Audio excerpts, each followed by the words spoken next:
Boom.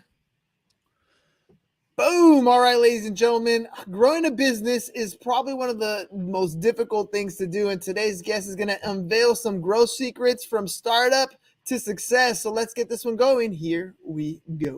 Shut up and sit down. Look, a business can give you everything you want in life. Prestige, wealth, freedom.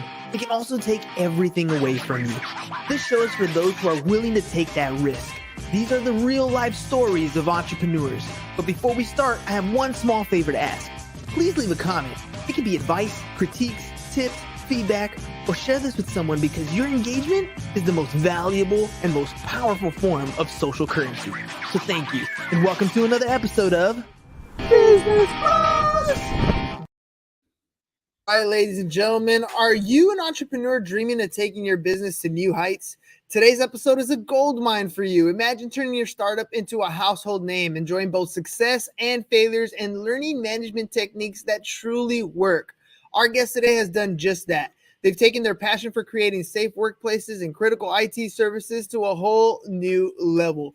They're here to help guide you through the world of business expansion, sharing stories of transformation, challenges into triumphs. So let's get ready to dive into strategies that can elevate your business. Let's welcome to the show, Mr. Allan Draper.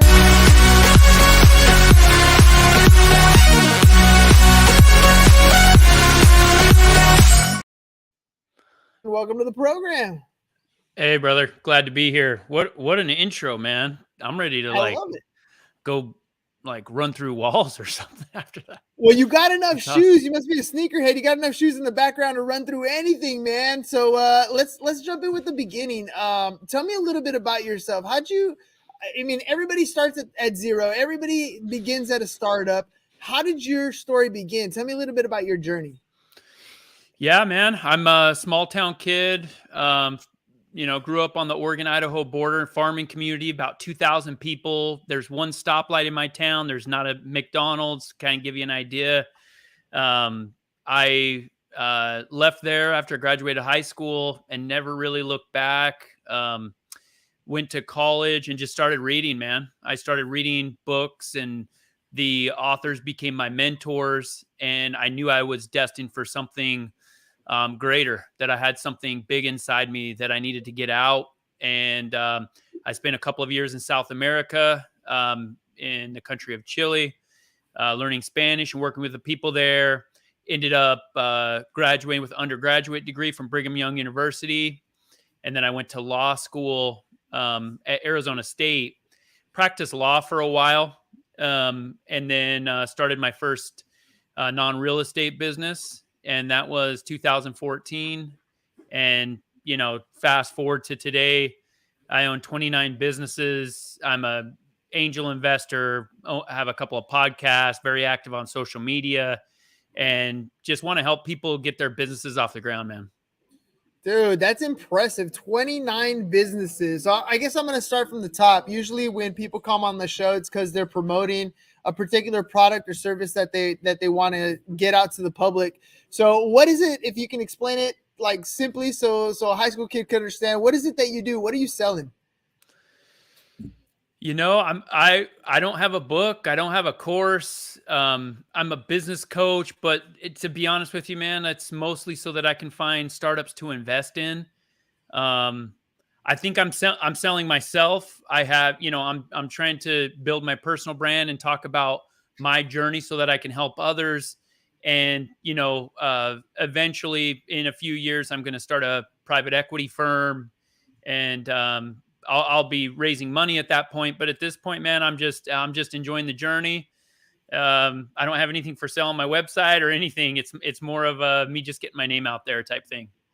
I like it. Well, let's talk a little bit about the startup game because, like I told you before the show started, you got a lot of high school kids here sitting in the live studio audience, and entrepreneurship might be on their mind. It might not be something that they have in style yet. I always believe that entrepreneurs come into the space out of necessity, and sometimes it's because you come across a product or service that you create that is making your life easier, and people start asking you like, hey, can I get one of those? Like, where did you get that? And then you kind of grows from there. And for others, the necessity is, I had a kid, I got married, I lost my job. Like I have to do something to make some money. And that's a necessity route that they started.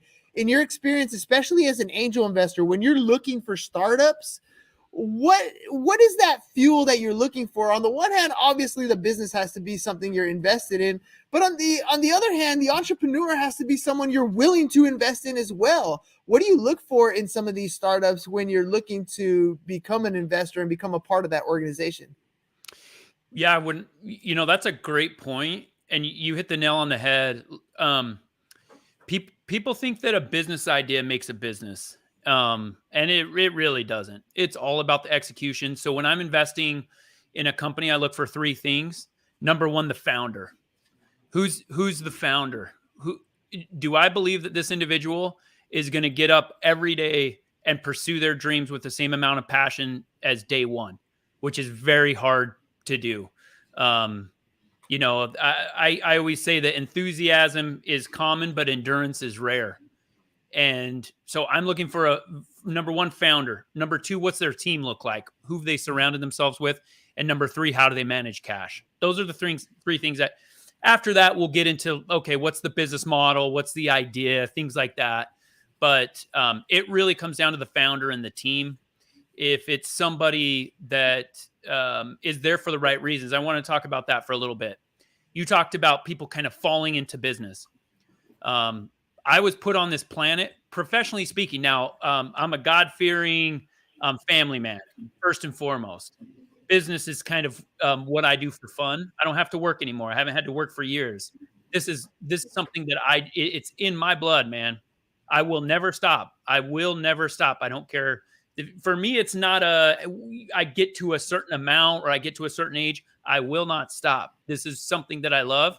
And so I'm looking for a founder with that, where it's like, hey, it's this business idea or bust. It is like, this is why I was put on this planet, and I'm doing it not because of money, man. Money is not a great motivator. People think it's a great motivator. It's not a great motivator. It lasts for a little bit. There's some excitement there, but it has to be part of your soul, man. You have to believe that this is the reason. Starting this business is why I was put here, at least professionally speaking, right?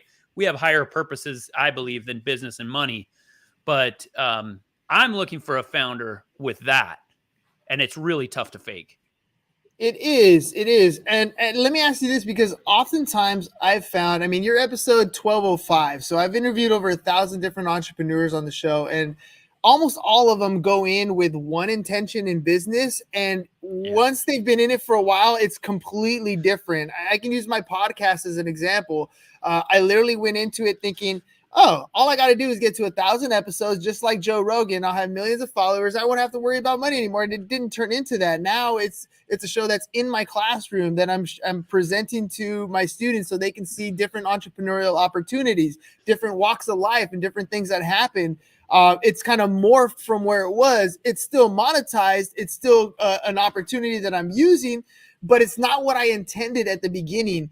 When you invest with businesses, I mean, you're going to see unforeseen challenges that come up, and you've said that you're investing in the founder, but these challenges are still going to come up as obstacles.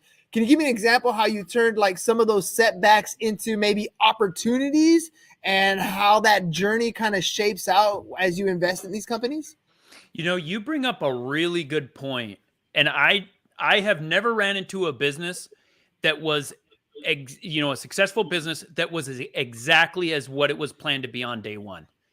And I think that's a very important point. First and foremost is that, you go in with this enthusiasm and you're excited, but the best entrepreneurs, the best founders, the best business owners, the best leaders are the ones that pivot. They pursue something, and they have a couple of large rocks that they put in their jar, that those are their main principles, their core values that they don't deviate from. Beyond that, they pivot with the marketplace. Let's not forget that Amazon was a bookstore. Think about that. Amazon started as a bookstore. So every single one of my businesses, every single angel investment that I've made has pivoted, has changed. I I quit the law. I was practicing law in downtown Phoenix. I quit. I had 2 small kids. I packed them into a car and I moved to Detroit, Michigan to start a bug business. Wow. People thought I was crazy, and I might have been. Yeah, I probably would have prejudged it at the same time. But again, you're talking about an entrepreneur who has a passion behind what they're going to do.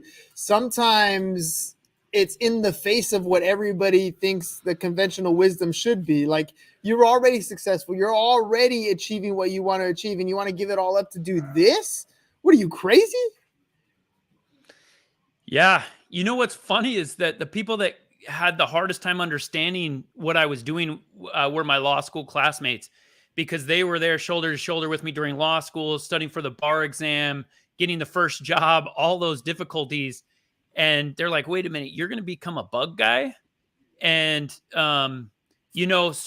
so for those listening, don't think that everything that you've invested until now is, just because of what you've invested in terms of time and money, you should continue along the same path.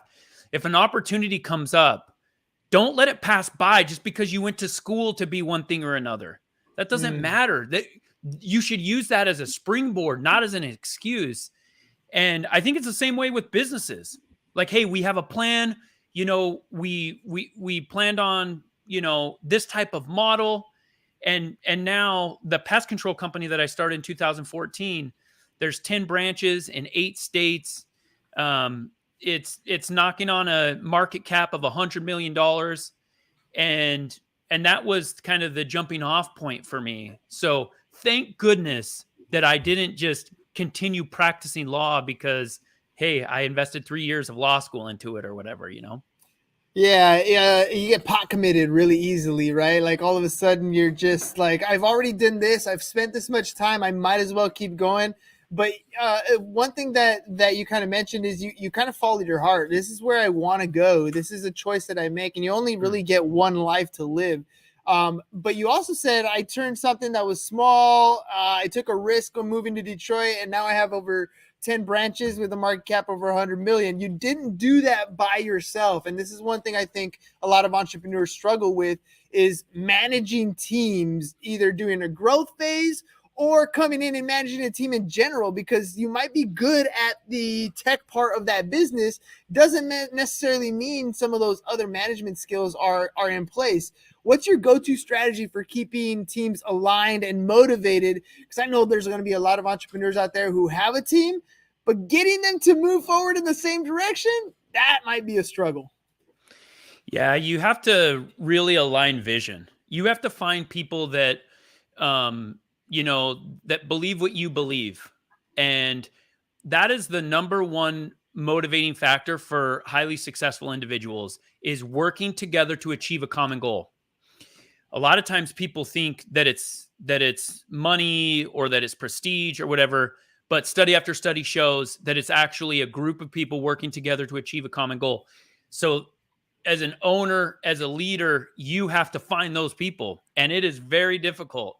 And they'll tell you in interviews and through applications and whatever, that your goals align, but you have to make sure that that's actually the case. If not, they'll just be working for your money.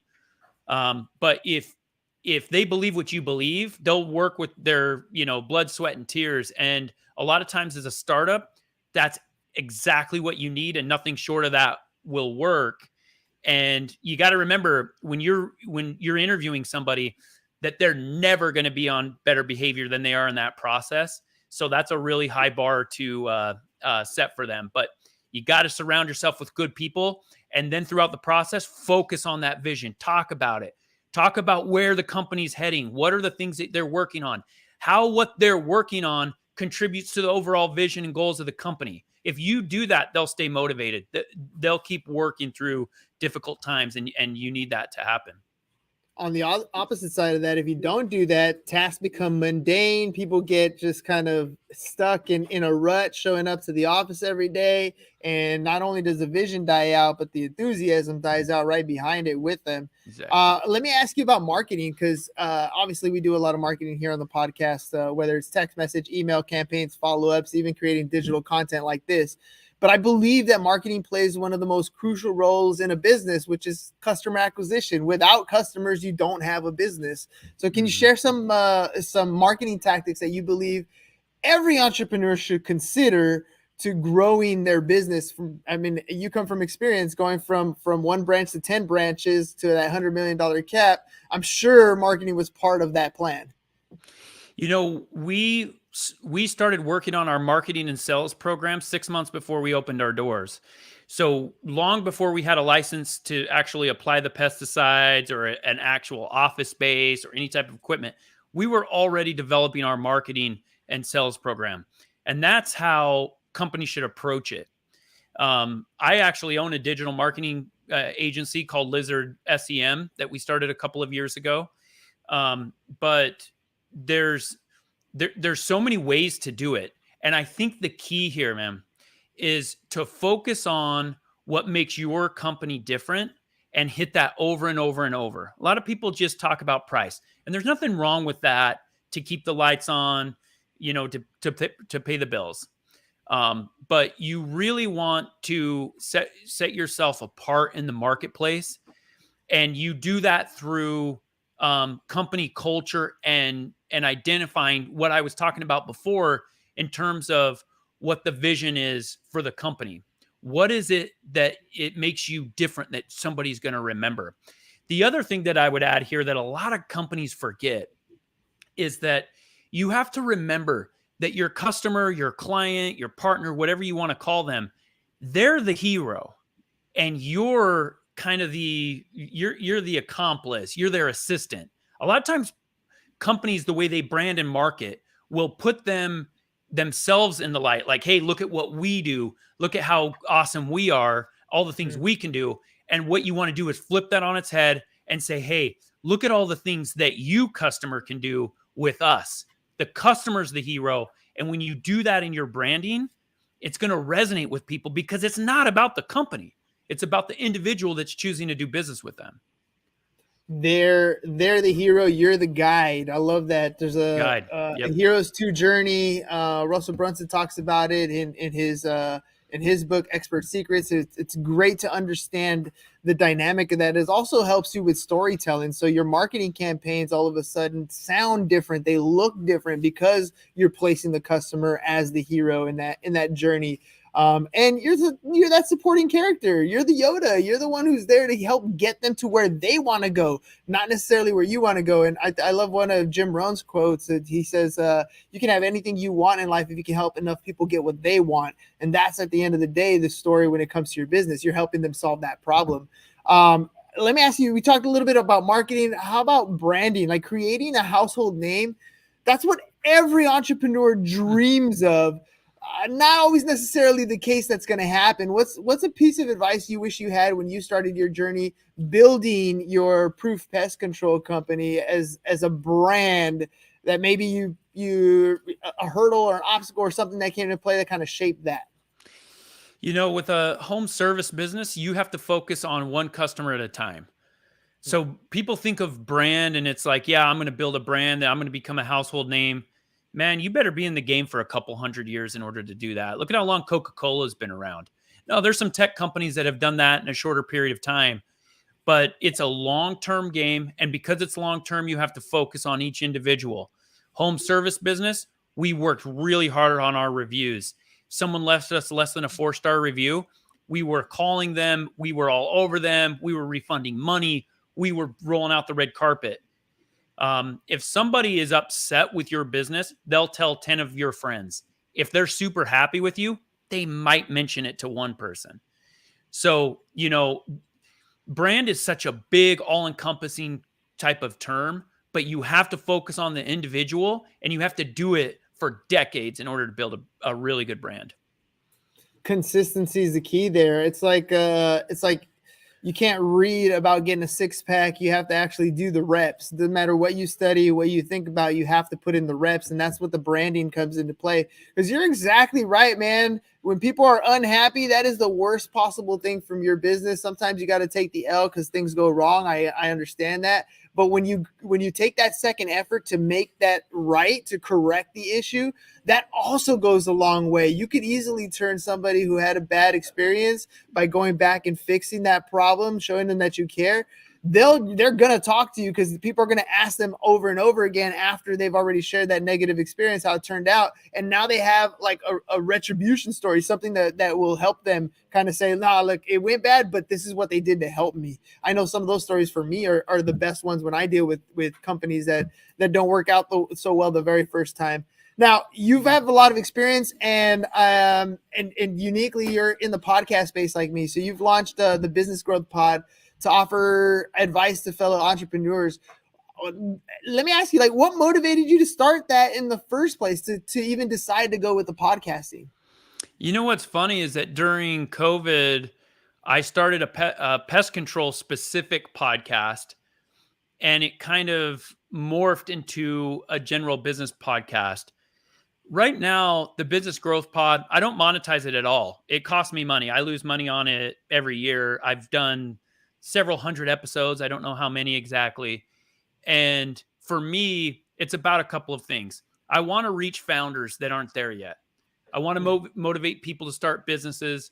I want to give them some tools that help me succeed, help me overcome some of my fears and pull the trigger on starting a business. I want to make really good connections. And the people that have been on my podcast over the years have, become part of my network. And it's incredible. And to be honest with you, man, I didn't think about that when I started it. So, the reason why I started it was, hey, I want to create some content. I want to get some good information out there. But it's blessed my life in so many ways, especially with the people that I've gotten to know and the things that I've learned from them. It's a great tool to just, hey, I'm going to, the way to get a mentor or to get something from somebody, like that Jim Rohn quote, is to offer something to them first. And so I created this tool where it's like, hey, you can come on my podcast. You can get, the information out about your book, about your course, about your coaching offering or whatever. And think about it, man. I get to sit there and ask them questions, anything that I want to know. And my businesses have all benefited from that. Oh yeah, you ain't lying, man. That's 100% truth. And I kind of want to bring that to a high school level. Literally, we were going over job resumes earlier, and I was talking about the importance of using AI like ChatGPT to help kids craft a resume specific to the job they're applying for rather than just having a generic resume. And I said the other aspect of having a resume today is building your brand, is understanding that when you do finally go out and get a job, the first thing your employer is going to do is they're going to Google you, and you have an opportunity to present yourself online through content creation. Because I know there's a lot of people out there that are afraid to hit that post button, but they don't realize what they could be creating for themselves. Like in kindergarten, your teacher said you can be anything you want to be. And I believe today, literally through creating content, you can design your own brand of whoever it is that you want to portray yourself as. If you were to give advice to 17-year-old kids about to hit the real world, what would you tell them about using a brand to build their own credibility in the digital world? There's so much power behind that. And there's this incredible opportunity right now that didn't exist when I was 17. I'm 43. And so it's been a while since I've been in their shoes, but I think about this a lot. What would I tell my 17-year-old self? And, it's just like anything else. As you're building a brand, it takes practice, and you're not going to get it right the first time, and that's okay. Like people aren't going to judge you forever based off of your first video. Look at Mr. Beast. Look at what he was doing early, and he just tried and tried and tried. And people forget that because of all the success and all the followers that he has now. Go look at his early stuff. I was just talking to my kids about this yesterday. Like, go look at his early stuff, man. He's really good now. but he practiced and he tried and he failed and he learned and he kept going. And this opportunity, now not everyone's going to be Mr. Beast, but that's okay. You know, when I was growing up, I wanted to be Michael Jordan. You know, I'm 5'10", right? I grew up in Idaho. Not necessarily going to happen. But then I see people on YouTube that always want to be professional basketball players, didn't have the height or the skills, and they're still out there making videos with them playing basketball, and they're monetizing it. So in a way, they're professional basketball players. So, you know, building that personal brand, you can take it however you want. That's the cool thing about it, is it's only limited by your imagination and by the work that you're willing to put into it. That's 100% truth. Allan, you've been a great guest today. I mean, you're well versed. You have a lot of experience, and you can tell you've been sharing your expertise, and your interview skills are on point, man. Credit to the podcast on that one. If people want to reach out to you, they want to find out more about your podcast, they want to find out more about you as a mentor and the different services you offer. How could they do that? What are they going to find when they go look for you? Yeah, my website's a decent place to reach out to me, allandraper.com. I'm very active on social media, posting regularly on my Instagram, TikTok, Facebook, all over the place. My Instagram, @real Allan Draper. It's a great place to reach me, but I'm a pretty easy guy to track down. Perfect, man. And any final thoughts before we head out? Any last minute piece of advice? No, I mean, for those young folks in that classroom, one cool thing about business is it doesn't care who you are, man. Doesn't care where you came from. Doesn't care who your parents are, how much money they made. Doesn't matter. That's what I love about business, is that all it cares about is the value that you're giving back. And people will pay you for that. So I felt like that. My dad was a car mechanic. I came from a small town. It's a small world, man. And when I realized that I could do anything because business and money just doesn't care, it changed everything. It changed everything for me. So that's what I would tell my 17-year-old self. That is so true. So true. All right, man. Last question I got for you is a selfish one. We love our video testimonials. So, and it's cool because literally you have a podcast yourself. You have a marketing agency yourself. So a little bit of feedback would be awesome. Everything from when you booked a spot on our show to our reminder emails, text, all that sort of automation stuff that goes your way, and even creating an episode with us here on the show. What was your experience like working with the Business Bros?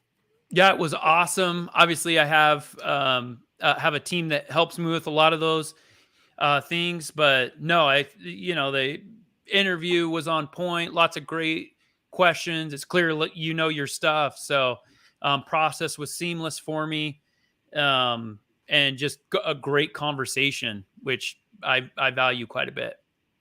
Awesome, man. Appreciate you taking the time to come on the show and sharing your wisdom and expertise. Ladies and gentlemen, one more time, his website is allandraper.com, allandraper.com. He's got a wealth of knowledge, and he's able to help your business go from zero to hero with his knowledge and expertise. Allan, thank you very much for being on the show. Oh, by the way, he's got a podcast himself called the Business Growth Pod. Make sure you guys check it out too, and you can find all that information on his website, allandraper.com. Allan, thank you very much for being on the program today. Ladies and gentlemen, we'll catch you guys on the next one. Peace, and we're out. It's over. Go home. Is your business in need of marketing? Try starting a podcast, but not just any podcast. Podcast like a pro. We can show you how to take your business from being invisible to becoming a brand people trust. Go to www.businessbros.biz to get started today.